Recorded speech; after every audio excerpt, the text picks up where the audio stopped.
What if everything we thought we knew about Vitani's family was a lie? What if the fierce lioness who eventually leads the Lion Guard isn't actually Zira's daughter at all, but a stolen princess from the Pridelands?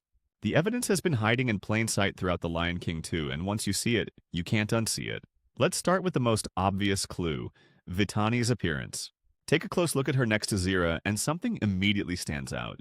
While Zira has pale, almost grayish fur with that distinctive outsider coloration, Vitani sports a rich golden brown coat that's remarkably similar to the Pridelands lionesses. This isn't just a minor artistic choice. Fur color in The Lion King consistently indicates bloodline and origin. Compare Vitani to confirmed Pridelands natives like Nala or Sarabi. The resemblance is striking. That warm, golden hue that characterizes the royal Pridelands lineage? Vitani has it. Her fur catches the light the same way theirs does, with that healthy glow that speaks of good genetics and proper nutrition during crucial developmental years. This is particularly telling because cubs born and raised in the harsh outlands typically show the effects of that environment in their appearance. But it goes deeper than just fur color. Examine Vitani's facial structure carefully. Her muzzle shape, the set of her eyes, even the way her ears are positioned. These features align much more closely with Prideland's physiology than with the sharper, more angular features typical of the outsiders. Zira's face is narrow and severe, with those piercing red eyes that seem to burn with perpetual anger. Vitani's face, by contrast, has a broader, more noble structure that suggests entirely different genetic origins. The eye color alone should make us question everything. Vitani's eyes are a warm amber brown, the exact shade we see in multiple Pridelands lionesses. Zira's eyes are that distinctive red that seems almost supernatural in its intensity. Genetics doesn't work that way. Eye color inheritance patterns would make it nearly impossible for Zira to produce a cub with Vitani's eye coloration, especially given the apparent genetic consistency within the outsider population. Even more telling is Vitani's overall build and proportions. She's naturally athletic and well-proportioned in a way that suggests excellent early nutrition and genetics. Compare this to Nuka, who is genuinely Zira's biological son. He's scrawny, unhealthy-looking, and clearly shows the effects of poor genetics and harsh living conditions. If Vitani were really Zira's daughter and had grown up under the same conditions as Nuka, she should show similar physical compromises. Instead, she looks like she could have stepped right out of the Pridelands royal court. There's something else worth noting about Vitani's physical presence. She naturally carries herself with the kind of dignity and bearing that suggests noble breeding. It's subtle, but watch how she moves compared to the other outsiders. There's an innate confidence and grace that seems almost instinctual, not learned. This kind of natural poise typically comes from generations of selective breeding and genetic advantages that you simply don't find in nomadic, struggling populations. The animators weren't careless with these details. Disney's character designers are meticulous about visual storytelling, especially when it comes to indicating family relationships and origins. When they want to show family resemblance, they make it clear. Look at how obviously Kiara resembles both Simba and Nala, or how Kovu's features clearly mark him as an outsider despite his adoption into the Pride. The fact that Vitani looks so distinctly different from her supposed family while resembling Pridelands natives isn't an accident. Consider also the implications of coat maintenance and condition. Vitani's fur throughout the movie has a healthy sheen and fullness that would be extremely difficult to maintain in the Outlands. The kind of malnutrition and environmental stress that characterizes life in Zira's territory should have visible effects on coat quality.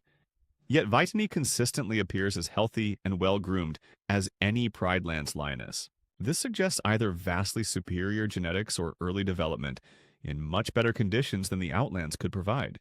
Even her facial expressions and the way she emotes align more closely with Pridelands characters than with the outsiders. Watch Vitani's face during moments of contemplation or decision-making. There's a thoughtfulness and complexity of expression that mirrors what we see in characters like Nala or Sarabi. The outsiders, shaped by years of hardship and Zira's militant training, tend to have more aggressive or desperate expressions as their default. Vitani's emotional range and the subtlety of her expressions suggest a different upbringing entirely. The size differential is another clue. Despite supposedly being younger than Nuka, Vitani is clearly larger and more physically capable. This doesn't align with typical sibling development patterns, especially under harsh conditions where the older offspring typically has advantages. If they were biological siblings raised under identical conditions, we'd expect Nuka to be larger and stronger. Instead, Vitani appears to have the genetic advantages of better bloodlines and possibly better early nutrition. But perhaps the most compelling visual evidence comes from Vitani's interactions with Prideland's territory itself. Watch carefully when she first enters the Pridelands during the final battle. She moves through the terrain with an odd familiarity, as if some part of her recognizes this as home. Her body language relaxes in ways that suggest comfort, rather than the tension you'd expect from someone entering enemy territory for the first time. All of these visual inconsistencies point to one inevitable conclusion. Vitani doesn't belong with the outsiders because she isn't one of them. Her appearance, her physical condition, her natural bearing, even the way she interacts with different environments all suggest a completely different origin story than the one we've been told. But if Vitani isn't Zira's daughter, then who is she really? And how did she end up being raised by the very lioness who may have been responsible for tearing her away from her true family? The physical evidence is compelling, but it's Vitani's behavior throughout The Lion King 2 that truly reveals her origins. You see, genetics doesn't just determine appearance, it influences personality traits, instincts, and natural behavioral patterns. And when you analyze how Vitani acts versus how she was supposedly raised, the contradictions become impossible to ignore. Let's start with the most obvious behavioral anomaly: Vitani's natural leadership abilities. From her very first scenes, she demonstrates an instinctive understanding of strategy, group dynamics, and command presence that seems to come from nowhere. This isn't something you typically see in cubs raised under Zira's harsh, authoritarian regime, where questioning orders meant punishment and independent thinking was discouraged. Compare this to Nuka, who is genuinely Zira's biological son. Despite being older and having more years of training, Nuka consistently fails at leadership tasks. He's impulsive, lacks strategic thinking, and can't command respect from other outsiders. His attempts at leadership come across as desperate mimicry rather than natural ability. If leadership skills were simply a matter of training within Zira's pride, Nuka should have developed these abilities over his extra years of life. But Vitani, she naturally takes charge in group situations, even when she's not officially in command. Watch her during the fire scene when they're setting up the trap for Kiara. She's coordinating movements and making tactical decisions with an ease that suggests she's done this kind of thing before, even though she's supposedly just a young outsider who's never led anything. Even more telling is how quickly and seamlessly she adapts to Prideland's values once she's exposed to them. During the final battle, Vitani doesn't just switch sides, she immediately grasps the deeper principles that Kiara is trying to communicate about unity and peace. This isn't the behavior of someone who's been indoctrinated from birth into an ideology of revenge and hatred. Real ideological conversion, especially from extremist viewpoints, typically takes time, internal struggle, and gradual acceptance. Instead, Vitani's conversion looks more like recognition, as if Kiara's words about unity and working together are confirming something she already knew deep down, rather than teaching her something entirely foreign. Her immediate acceptance of these values suggests they align with pre-existing instincts that Zira's training never fully suppressed. Look at how Vitani interacts with Kovu versus how she relates to Nuka. With Kovu, there's a natural camaraderie and mutual respect that develops despite the fact that they're supposedly both competing for Zira's approval. More importantly, Vitani often acts protectively toward Kovu in subtle ways, almost like an older sister looking out for a younger sibling's well-being. This kind of protective instinct typically develops in family structures where cooperation and mutual support are valued, not in competitive, harsh environments like Zira's pride. With Nuka, the dynamic is completely different. There's no real sibling bond despite them supposedly being biological siblings. Vitani tolerates Nuka but doesn't show the kind of protective loyalty you'd expect between siblings who've survived hardship together. Instead, she often seems frustrated by his incompetence and desperate attention-seeking behavior. If they were truly biological siblings raised together, you'd expect stronger emotional bonds and more mutual support systems. Perhaps most revealing is how Vitani questions Zira's methods and decisions throughout the movie. These aren't just teenage rebellion moments. They're fundamental disagreements about ethics and strategy that suggest completely different value systems. When Zira is planning increasingly desperate and violent schemes, Vitani consistently shows discomfort with the extremity of these plans. This kind of moral resistance to extreme ideology is typically seen in individuals whose core ethical framework was established early in life under different circumstances. If Vitani had been raised from infancy under Zira's influence, she should have internalized these extreme viewpoints as normal. Instead, her resistance suggests that her fundamental moral compass was established somewhere else by someone else before Zira got hold of her. Notice also how naturally Vitani takes to diplomatic and negotiation-style problem-solving. During conflicts, her first instinct is often to find strategic solutions that minimize unnecessary confrontation. This is completely contrary to outsider culture, which values direct aggression and sees compromise as weakness. Yet Vitani consistently demonstrates an understanding of when to fight and when to find alternative solutions. A sophisticated approach to conflict resolution that suggests training in statecraft rather than mere survival tactics. Her relationship with authority figures also reveals telling patterns.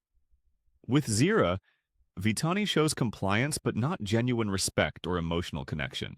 She follows orders because she must, not because she believes in Zira's cause or feels natural loyalty to her as a mother figure. Compare this to how she interacts with Simba once she's integrated into the Pridelands. There's an immediate recognition of legitimate authority and a willingness to show genuine respect that suggests familiarity with proper royal protocol. Even Vitani's play behavior as a young cub would have been different if our theory is correct. Cubs who are raised in their biological family environment with their actual parents develop different social skills and interaction patterns than cubs who are essentially prisoners or adopted soldiers. The few glimpses we get of young Vitani suggest someone who's naturally collaborative and social, rather than the competitive, aggressive patterns that would be reinforced in Zira's militaristic environment. There's something particularly interesting about how Vitani processes information and makes decisions. She has a natural tendency towards strategic thinking that considers long-term consequences rather than just immediate tactical advantages. This kind of big-picture thinking is typically developed in environments where cubs are exposed to complex political and social dynamics, like royal courts, rather than the simple survival-focused environment of the Outlands. Watch how she handles the revelation about Kovu's mission to eliminate Simba. Vitani's reaction isn't surprise at the concept of deception. She seems to understand political maneuvering instinctively, but she also immediately grasps why this approach is ultimately counterproductive and dangerous. This suggests someone who's been exposed to sophisticated political thinking before, not someone learning about strategy for the first time. The most compelling behavioral evidence might be how effortlessly Vitani forms and leads the new Lion Guard. Taking a group of former enemies and outsiders and molding them into an effective protective force requires incredibly sophisticated leadership skills, emotional intelligence, and understanding of group dynamics. These aren't skills you develop overnight, and they're certainly not skills that Zira's militant training would have fostered.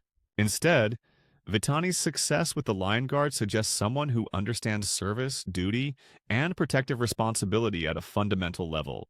These are values that are typically instilled in royal children from early childhood.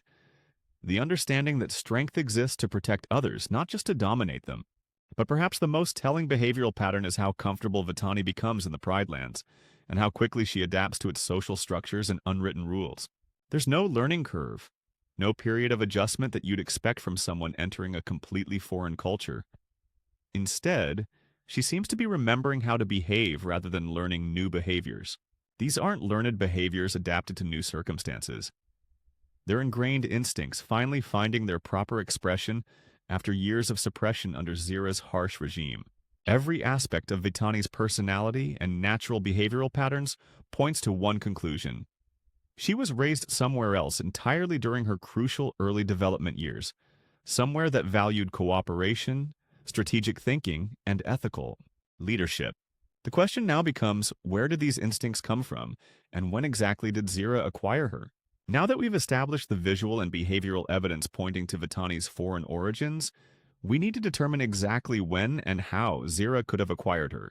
The timeline of events between Scar's rise to power and the events of the Lion King 2 reveals a dark period of chaos and opportunity that would have made such an acquisition not just possible, but strategically logical. Let's start by mapping out what we know happened during Scar's reign. After Mufasa's demise and Simba's exile, Scar didn't just inherit a kingdom. He inherited a massive power vacuum that needed to be filled quickly. The Pridelands weren't an isolated territory. They were surrounded by other prides, nomadic groups, and territorial neighbors who would have seen Scar's sudden rise as either an opportunity or a threat. During this period of transition, Scar would have needed to consolidate power rapidly. This means dealing with potential rivals, securing borders, and establishing new alliances. Historical patterns in real lion behavior show us that when a new male takes over a pride violently, neighboring territories often experience increased aggression and territorial disputes. Scar's rule wouldn't have existed in a vacuum. It would have created ripple effects throughout the region.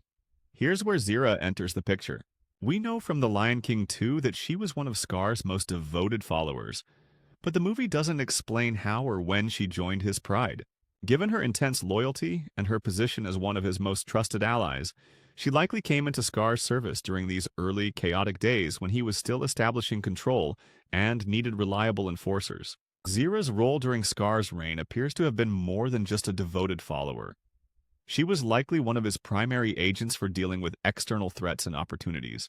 Someone with her tactical mind and ruthless efficiency would have been invaluable for the kind of dirty work that Scar needed done, but couldn't be directly connected to as the new king.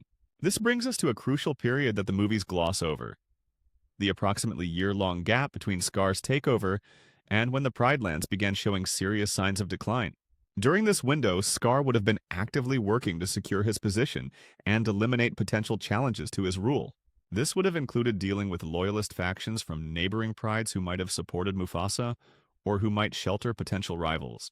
The evidence suggests that during this period, Zira conducted raids on other territories. Not random attacks, but strategic operations designed to eliminate threats and acquire valuable resources. And what would be more valuable to Scar's long-term security than ensuring the next generation would be loyal to him rather than to any displaced royal bloodlines? Consider the strategic logic from Zira's perspective. She desperately wanted to prove her worth to Scar and secure her position in his new order. What better way to demonstrate loyalty than by eliminating potential future threats, while simultaneously acquiring assets that could be molded into loyal subjects? Cubs from rival royal bloodlines would represent both a threat if left alone and an opportunity if properly controlled.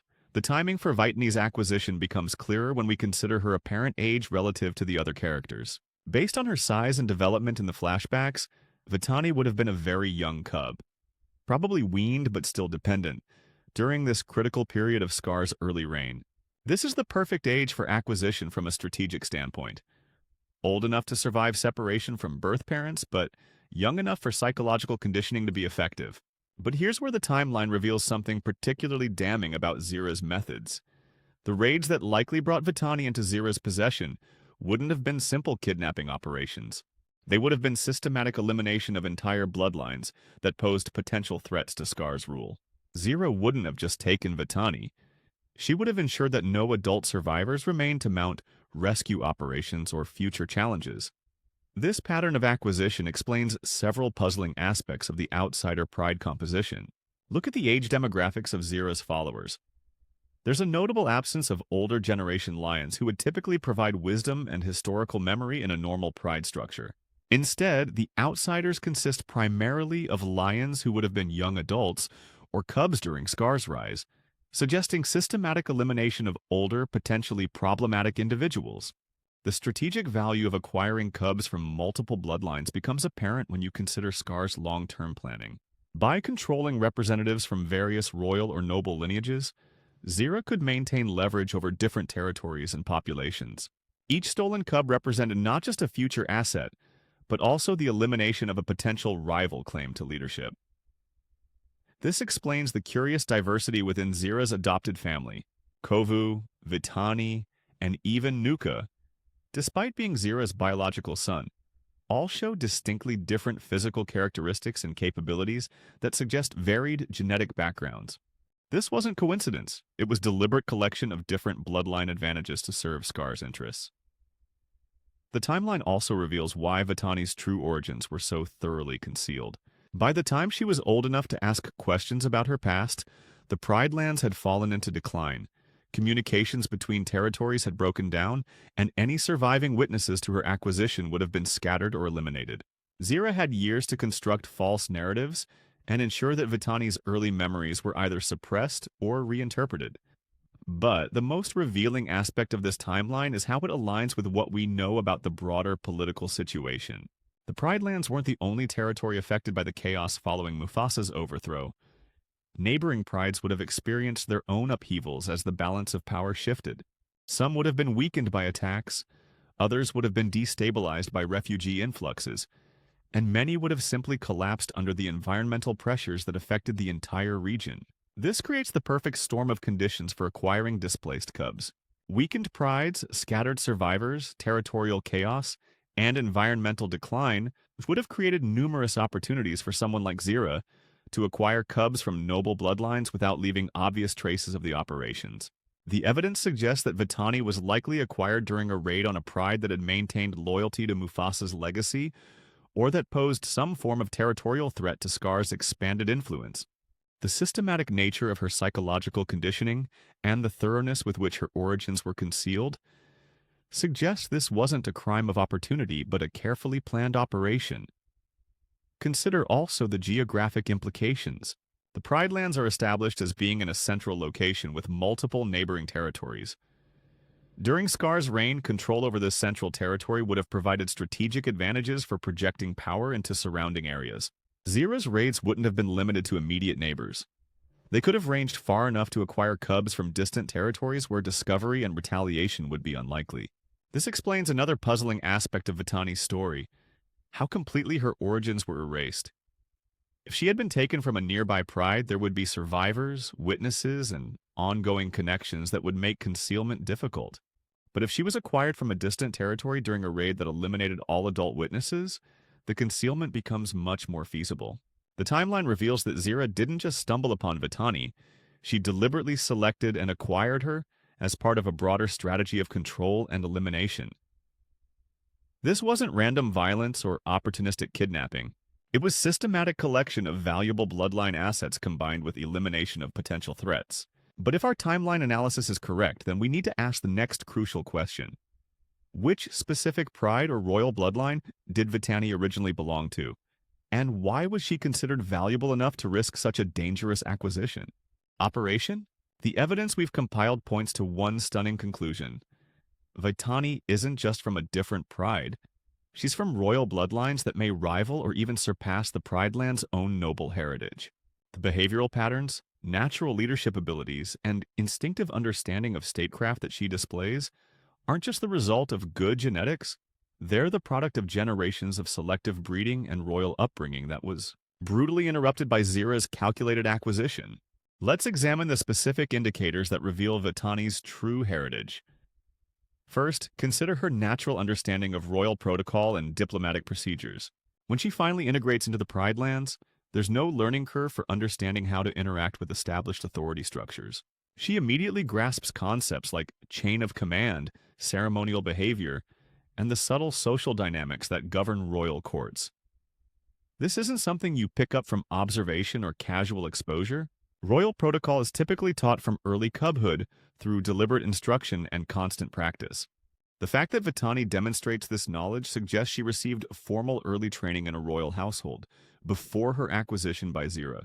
Her mannerisms, speech patterns, and even her posture when dealing with authority figures all point to early aristocratic conditioning.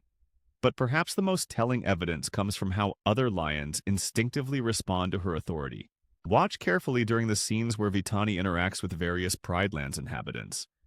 There's an immediate recognition and deference that goes beyond simple respect for her abilities. Other lions seem to sense something in her bearing that commands natural respect, as if recognizing noble blood even when they can't consciously identify why. This phenomenon is particularly evident in how quickly the former outsiders accept her leadership when she forms the new Lion Guard. These are lions who have spent years under Zira's harsh, fear-based leadership style. Yet they immediately adapt to Vitani's more collaborative and strategic approach, suggesting they recognize legitimate authority when they encounter it. This kind of natural leadership presence is typically associated with bloodlines that have been selected for leadership qualities over multiple generations. The geographic evidence provides crucial clues about her origins.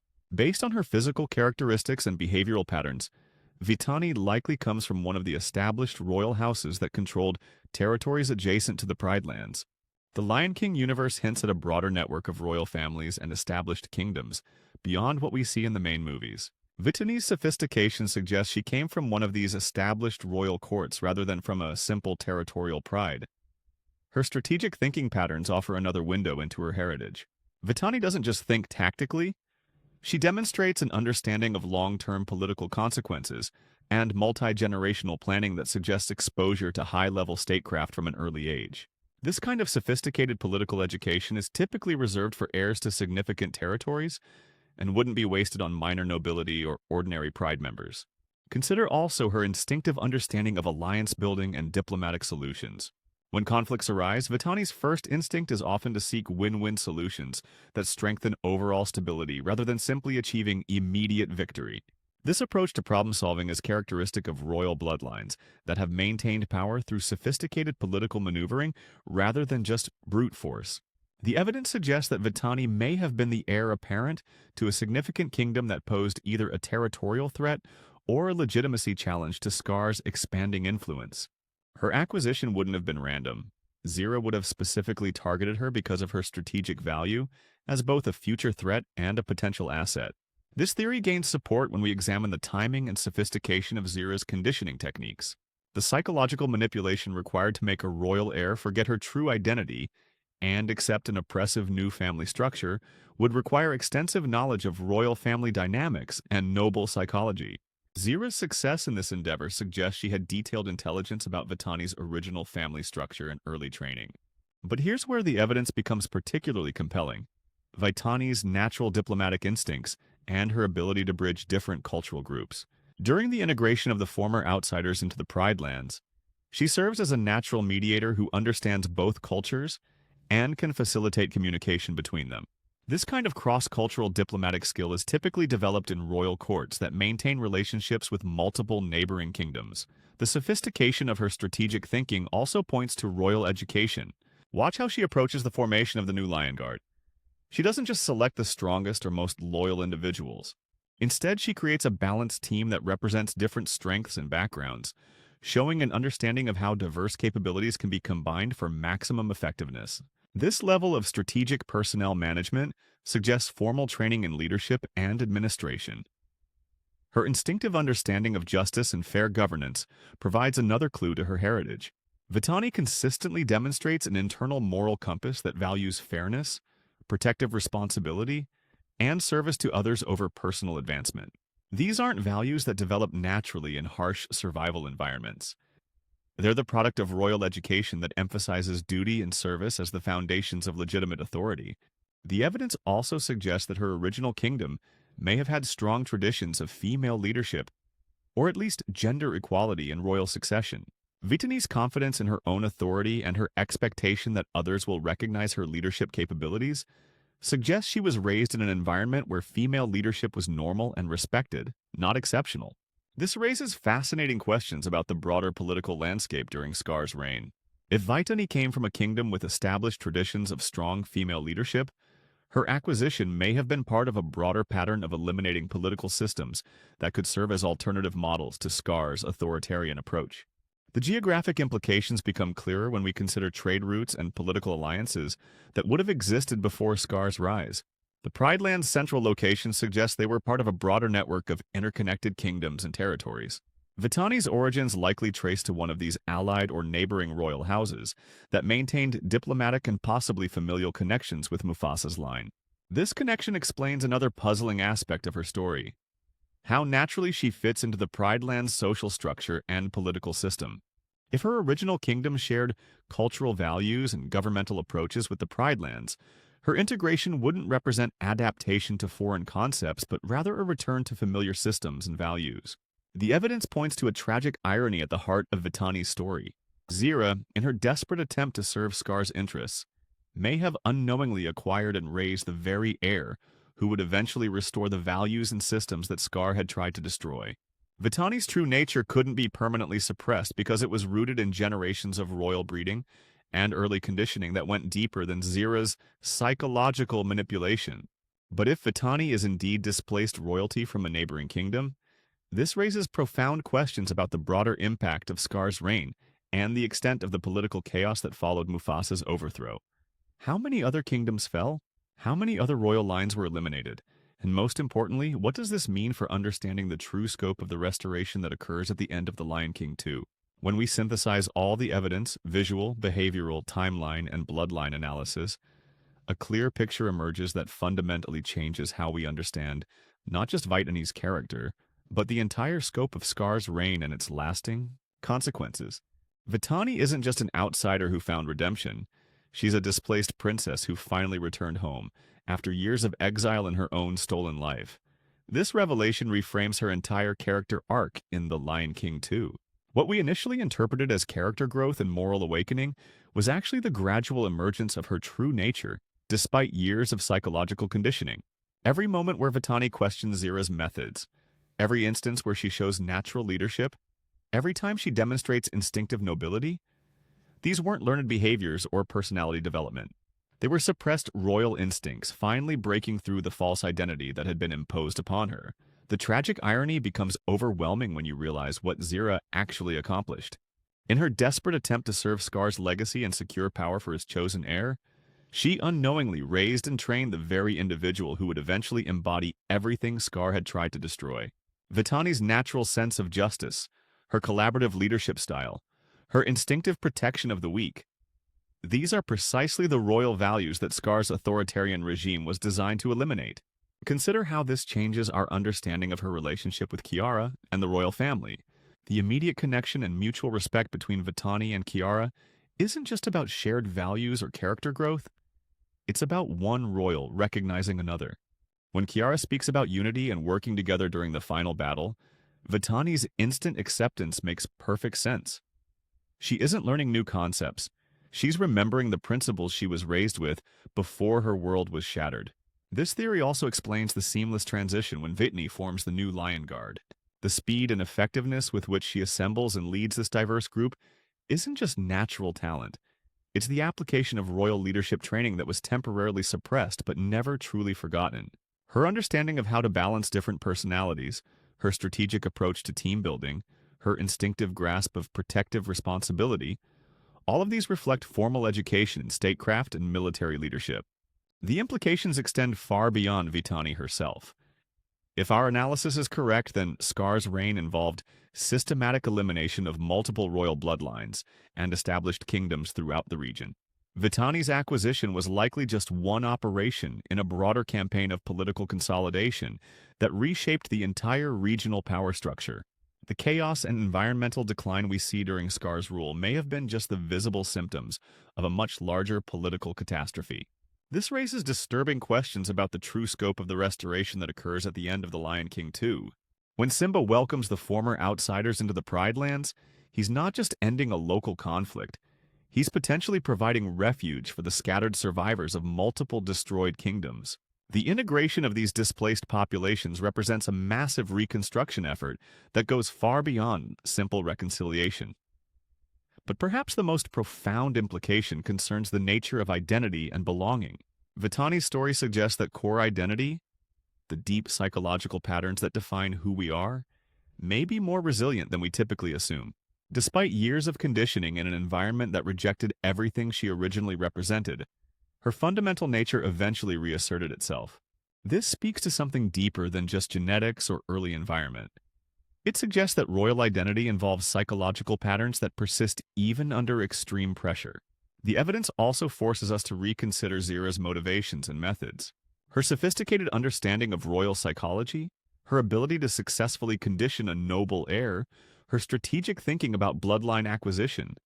These suggest she may have had her own royal background or extensive experience in court. Politics.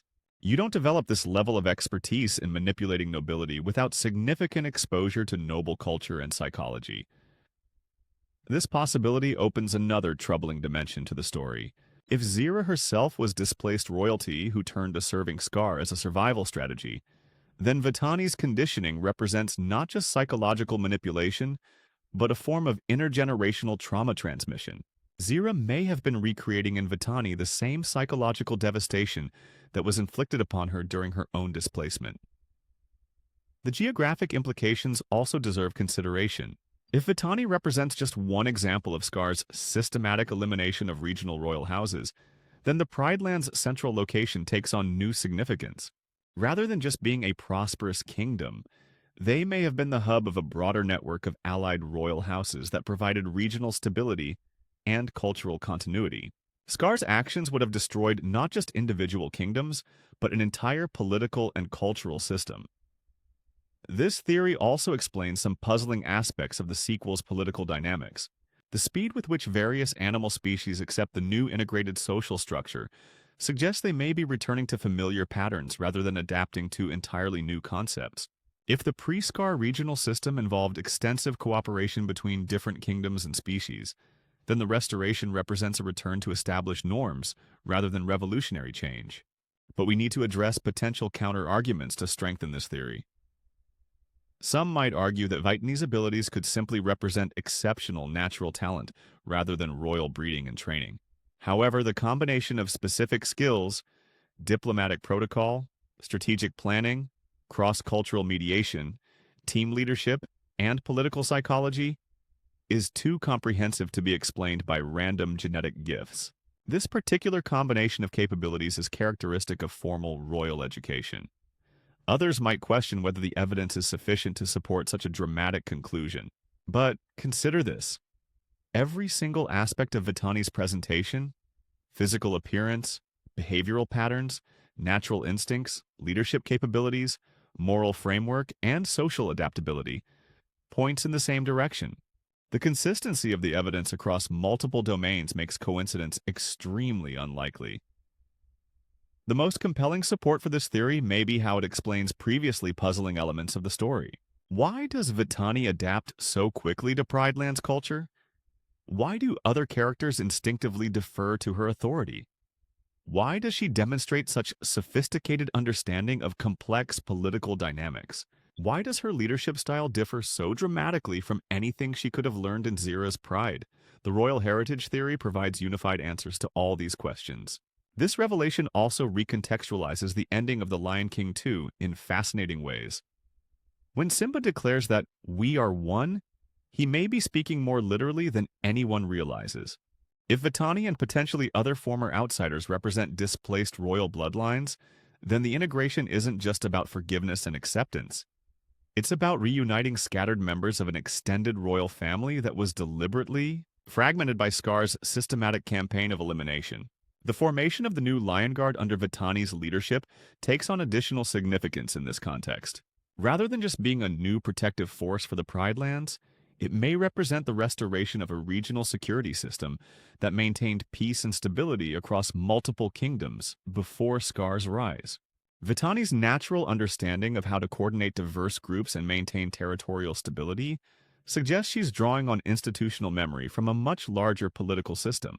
But if Vitani was stolen royalty, this raises profound questions about the other characters in the Lion King universe. How many other individuals might not be who they appear to be? Could Kovu's origins also involve deliberate acquisition rather than simple adoption? Are there other displaced royals hidden throughout the story, their true identities suppressed by trauma or deliberate conditioning? The evidence suggests that the Lion King saga may be far more complex than we've traditionally understood, involving not just the restoration of a single kingdom, but the reconstruction of an entire regional civilization that was systematically dismantled during Scar's reign. And if that's true, then Vitani's story isn't just about personal redemption. It's about the power of authentic identity to survive even the most determined efforts at erasure. Which leads us to the ultimate question. If Vitani was stolen royalty who finally found her way home, who else might be living a lie? And what other hidden truths are waiting to be discovered in the shadows of the Pridelands?